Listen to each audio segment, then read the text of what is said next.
मेरे लिए चारा नहीं आ सकता? क्या ऐसा भैंस सोच सकती है? क्या ऐसा गाय सोच सकती है? नहीं सोच सकती। उनका सामर्थ्य सोचने का है, उनका सामर्थ्य खाने का है। लाएंगे तो जाने की हाँ मेरे लिए ला रहा है, इसके आगे उसका सोच नहीं है। इसका अर्थ यह हुआ कि कर्ता को पहचानने की क्षमता हर प्राणी की अलग अलग हो सकती है। मनुष्य में समझे, जो वैज्ञानिक सृष्टि के रहस्यों को खोजता है, क्या आम आदमी सृष्टि के रहस्यों के बारे में जान सकता है? छोटे छोटे बच्चे मोबाइल का प्रयोग वैज्ञानिकों से ज्यादा भी जानते हैं। एक बार वैज्ञानिक रिसर्च करते हैं लेकिन इन बातों से दूर रहते हैं। एक बार हम मित्रा साहब के यहाँ गए, कई साल की बात थी, तो पता नहीं कौन सी वो टेप रिकॉर्डर से कोई सीडी वो कैसेट सुननी थी। मित्रा साहब बहुत बड़े साइंटिस्ट हैं लेकिन टेप रिकॉर्डर चलाना नहीं आया, उनका खूब मथते रहे। लेकिन प्रकृति के रहस्यों में उनका गहरा ज्ञान। टेप रिकॉर्डर चलाना बालक ज्यादा जानता है, मोबाइल के सारे फंक्शन उनको पता है, बड़ों को मालूम नहीं रहता। कभी कभी प्रोफेसर बजा साहब भी कहते हैं मुझे एसएमएस देखना ही नहीं आता, उनका ध्यान ही उसमें जाता है नहीं, उनका ध्यान दूसरी चीजों में जाता है, उच्च स्तरीय रिसर्च में जाता है। मोबाइल देखना जानना, मोबाइल ऑपरेट करना अलग बात है, लेकिन मोबाइल कार्य कैसे कर रहा है इसको बड़ा वैज्ञानिक जानता है। छोटे छोटे मिस्त्री कई इंस्ट्रूमेंट जोड़ करके नई मशीन तैयार कर सकते हैं, लेकिन मशीन तैयार करने के पीछे कौन सा सिद्धांत फिजिक्स का काम कर रहा है इसको वो नहीं जानता है। तो हर व्यक्ति की कर्ता पहचानने की भी, कारण पहचानने की क्षमता भी अलग अलग सामर्थ्य के अनुसार होती है। अब कुछ कार्यों का कर्ता दिखाई दे रहा है हमको, जो पशुओं को नहीं दिखाई दे रहा है। हम जानते हैं कि बस चलाने वाला चलाता है तो चलती है। स्टीफन हॉकिंस कह देंगे चलने में क्या है, अंदर सारे इंजन की कार्यविधि बता देंगे, वो ऐसे हो रहा है, वो ऐसे हो रहा है, फिर पहिया घूम रहा है, बस चल रही है। वो तो हम भी मानते हैं, हम थोड़ी कहते हैं कि इंजन तो है नहीं ड्राइवर भगा रहा है, ऐसा तो हम भी नहीं मानते ना। नियम से ही चल रही है, फिजिकल लॉ से ही चल रही है, लेकिन उसको चलाने वाला कोई तो है, इसको हम प्रत्यक्ष देख रहे हैं। तो जिसको हम प्रत्यक्ष ने, मान लीजिए हमने कभी, एक व्यक्ति ने जिंदगी में बस देखी नहीं, बैलगाड़ी देखी, तो वो व्यक्ति ये सोच भी नहीं सकता कि बिना बैल घोड़ों के कोई भी वाहन भागेगा। ऐसा पुराने लोगों का अनुभव होगा भी। तो इसका मतलब क्या ये हुआ कि बिना घोड़े और बैलों के वाहन नहीं चलता? उसकी दृष्टि में नहीं चलता जिसने वाहन कभी देखा नहीं। हम उसी कार्य के कर्ता को देख पाते हैं, अनुभव कर पाते हैं जिस प्रकार के कार्यों को हम देख चुके होते हैं अथवा देख रहे होते हैं। हमने बस को देखा, ड्राइवर को चलाते देखा, माताओं को खाना पकाते देखा, मिस्त्री को मशीन बनाते देखा, इंजीनियर को ऑब्जर्वेशन कार्य करते देखा, डॉक्टर को चिकित्सा करते देखा, लेकिन न देखा होता तो ट्रैफिक के नियम है, पुलिस के नियम है, सभी नियम है, नियम के अनुसार देश चल रहा है, दुनिया चल रही है। कोई बॉडी ऐसी नहीं है जिन्हें नियमों को बनाया है। वह कौन है? तो अब चले, कुछ कर्ता दिखाई नहीं देते हमको, हमारी दृष्टि को, वो नहीं है ऐसा हम कैसे कर सकते हैं? जैसे भैंस ये नहीं कह सकती कि गाड़ी को चलाने वाला कोई है, इसको इनकार कर सकती है, लेकिन ये उसकी अज्ञानता है कि उसका सामर्थ्य नहीं है। वैसे ही जो कर्ता हमें दिखाई नहीं दे रहा है उसको हम इनकार नहीं कर सकते हैं, हमें उदाहरण से समझाया जाता है।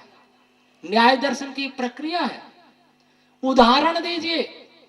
कर्ता के बिना कार्य नहीं होता, इसके लिए कोई न कोई, हर कार्य का कोई न कोई कर्ता अवश्य होता है। सिद्धांत कह रहा, कार्य करने के लिए कोई न कोई कर्ता अवश्य होता है, भले ही हमें वो दिखाई नहीं देता।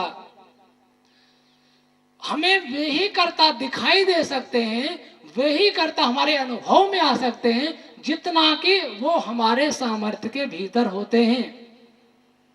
अगर सामर्थ्य के भीतर नहीं है तो हमें कर्ता नहीं, करण भी दिखाई नहीं देते। कर्ता की बात छोड़िए, करण भी, साधन भी नहीं दिखते। जैसे फोर्स जो बना था पॉजिटिव नेगेटिव में, वो वर्चुअल पार्टिकल किसी ने नहीं देखा, फिर भी माना जा रहा है, काल्पनिक कहा जा रहा है।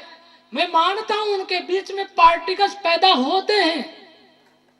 वो कैसे होते हैं हम ऐतरेय के आधार पर बताएं। होते हैं। दोनों पार्टिकल से क्या निकलता है संक्षेप में बता दूं कि जिसकी भूमिका में वो उसका जाएगा। पॉजिटिव आवेश अग्नि प्रधान होता है, जिसमें प्राण तत्व अधिक होता है। नेगेटिव आवेश में सोम तत्व प्रधान होता है। और जब नेगेटिव पॉजिटिव दोनों आते हैं, सोम तत्व मरुतों का रूप होता है और पॉजिटिव प्राथमिक प्राणों का रूप होता है। दोनों को पास में लाया जाता है तो मरुत निकल करके स्पेस को डिस्टॉर्ट करते हैं, प्रभावित करते हैं। और 5 प्राण, 5 अपान नहीं, 5 प्राथमिक प्राण और उनके उपप्राण, प्राण अपान व्यान समान उदान, नाग कूर्म कृकल देवदत्त धनंजय, जब इनको कंबाइंड रूप होता है पॉजिटिव, इसमें से धनंजय प्राण निकलता है और नेगेटिव 4 में से मरुत निकलता है। मरुत आकाश तत्व को डिस्टॉर्ट करता है, खींचता है। धनंजय फिर उस आकाश से बंध जाता है और इस प्रक्रिया में संभव है कुछ पार्टिकल क्षणिक रूप से उत्पन्न होते हो मरुत और धनंजय के योग से, और जिसके कारण आकर्षण होता है। इसको साइंस नहीं जानता। मैंने प्रोफेसर भंडारी साहब को कहा था, मैंने 20 पेज लिखे थे उस समय। साइंस यह तो जानता है, एक धारणा प्रस्तुत करता है पॉजिटिव नेगेटिव में आकर्षण क्यों होता है, लेकिन कैसे होता है, लेकिन क्यों होता है इसका उत्तर नहीं, इसका उत्तर ये है। अब धनंजय क्या होता है, मरुत क्या होता है, ये मैं अभी बताऊंगा नहीं, कारण इस पर मुझे बहुत चिंतन भूमिका इस समय करना है, सारी पारिभाषिक मुझे तैयार करना है। ये इनका स्वरूप क्या है, ऐसी बहुत सी बातें हैं। सुपर पोजिशन की स्थिति क्यों बनती है साइंस नहीं जानता। मैं बोल रहा हूं यह बहुत सारी मोबाइल की तरह है। अब तरंगों के कण होते हैं, कण रूप में, फोटोन्स के रूप में, जैसा साइंस मानता है। चारों तरफ से फोटोन्स टकरा रहे और टकरा करके थोड़ी देर सुपर पोजिशन की स्थिति बनती। कैसे, ताला में एक पत्थर फेंकिए, एक इधर फेंके लहर उठेंगे, एक इधर फेंके उधर की लहर उठेंगे।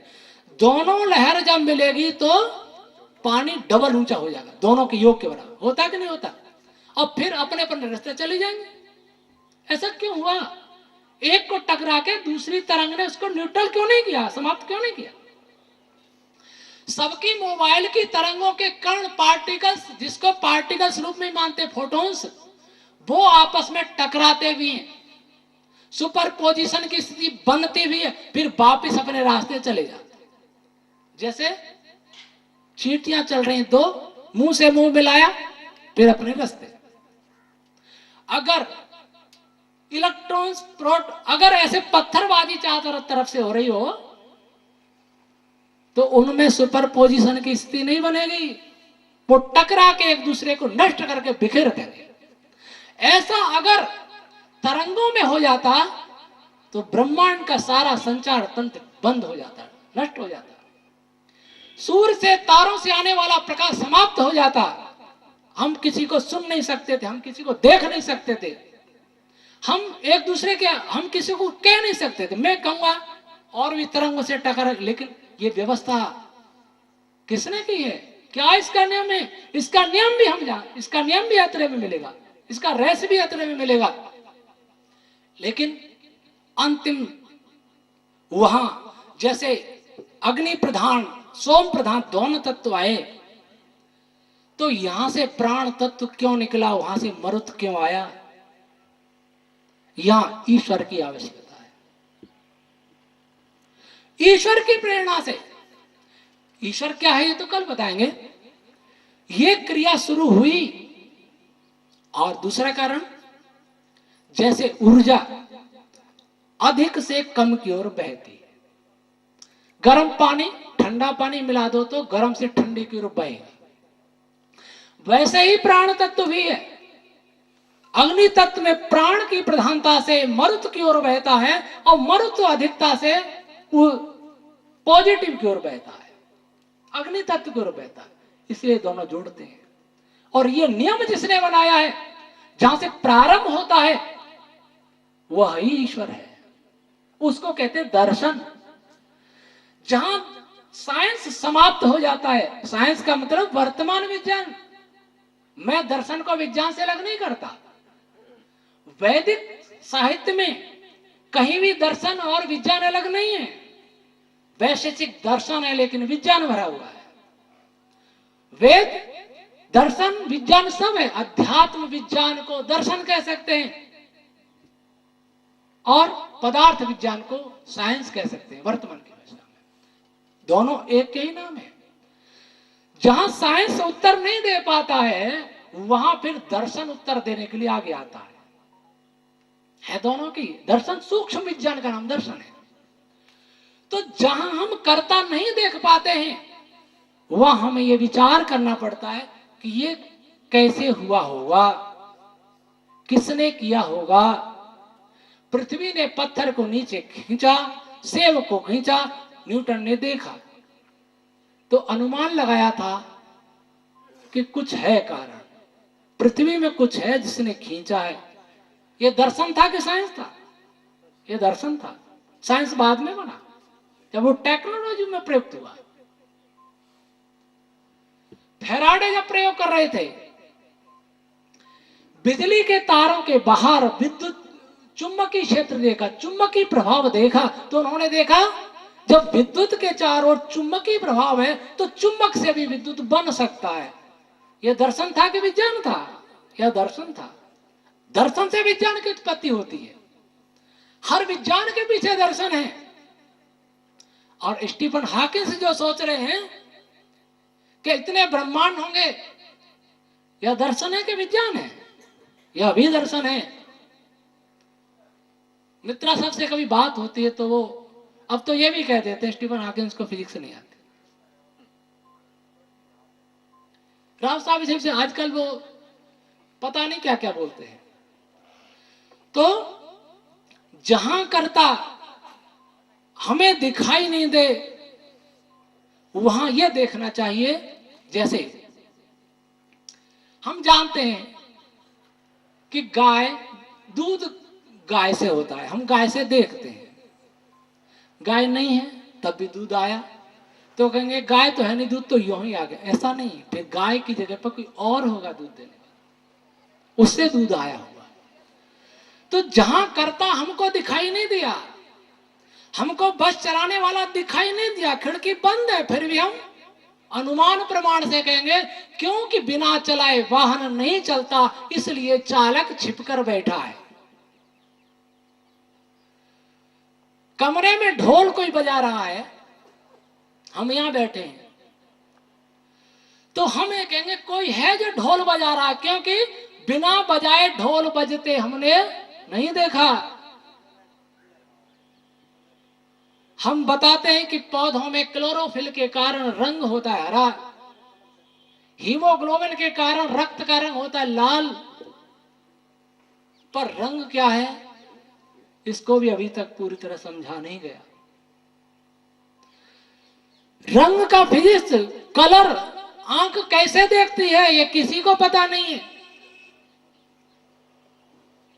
मैंने एक बार, आपके पुत्र हैं, बहुत अच्छे डॉक्टर हैं, चर्म रोग विशेषज्ञ, मैंने उनसे कहा था कि मैं किसी फिजियोलॉजी के प्रोफेसर से मिलना चाहता हूं। आंख कैसे देखती है, कान कैसे सुनता है, जीभ कैसे चखती है। तो उन्होंने कहा ये तो प्रोफेसर ही बात कर सकते, हम तो भूल गए। अहमदाबाद के बीजे मेडिकल कॉलेज है, सिविल हॉस्पिटल में, बहुत बड़ा हॉस्पिटल है, उसके फिजियोलॉजी के डिपार्टमेंट के हेड प्रोफेसर जैन सिंह जडेजा से हम मिलने गए। तो वो थोड़ा सामाजिक और नेता टाइप व्यक्ति थे, तो बहुत समाधान नहीं हुआ। लेकिन हमने ये अनुभव किया कि फिजियोलॉजी जहां रुकती है वहां फिजिक्स शुरू होती है, और जहां फिजिक्स रुकती है वहां फिलॉसफी शुरू होती है। फिजियोलॉजी की सीमा है। मैं प्रोफेसर भंडारी से बात कर रहा था, तो मैंने कहा सर बताइए,